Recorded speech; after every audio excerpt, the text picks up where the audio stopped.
Hello everyone, welcome back to my another new blog. তো আজকের ভিডিওটা শুরু করছি ব্রেকফাস্ট দিয়ে, কারণ আজকে ব্রেকফাস্ট করেই একটু মন্দির যাব। তাই জন্য সকাল সকাল ব্রেকফাস্ট করে নিয়ে মন্দির যাওয়ার জন্য রেডি হচ্ছিলাম।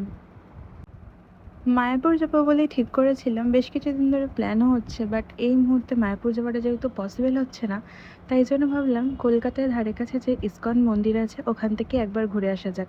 আর হ্যাঁ, এই খাবারটা কিন্তু আমার জন্য না, আমি সম্পূর্ণ নিরামিষ খেয়েই মন্দিরে যেতে পছন্দ করি। তো কলকাতার 2-3টে জায়গাতে ইসকন মন্দির আছে, তবে আমরা যেটাতে যাব সেটা হচ্ছে মিন্টু পার্কে যে ইসকন টেম্পলটা রয়েছে ওখানে। তো সকালবেলাতে ওটা খোলা থাকে ওই 1টা অবধি, কিন্তু কিছু কারণে আমাদের সকালবেলা গিয়ে ওঠা হয়নি, আমরা একটু দেরি করেই বেরিয়েছিলাম।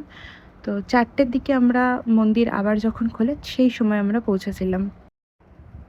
মন্দিরে যাওয়ার অনেকগুলোই রুট আছে, তবে আমরা মেট্রো করে গেছিলাম, আর তাই জন্য প্রথমে মেট্রো থেকে রবীন্দ্র সদন, অ্যান্ড দেন ওখান থেকে কিছুটা হাঁটা পথ, তারপরেই হচ্ছে মন্দির।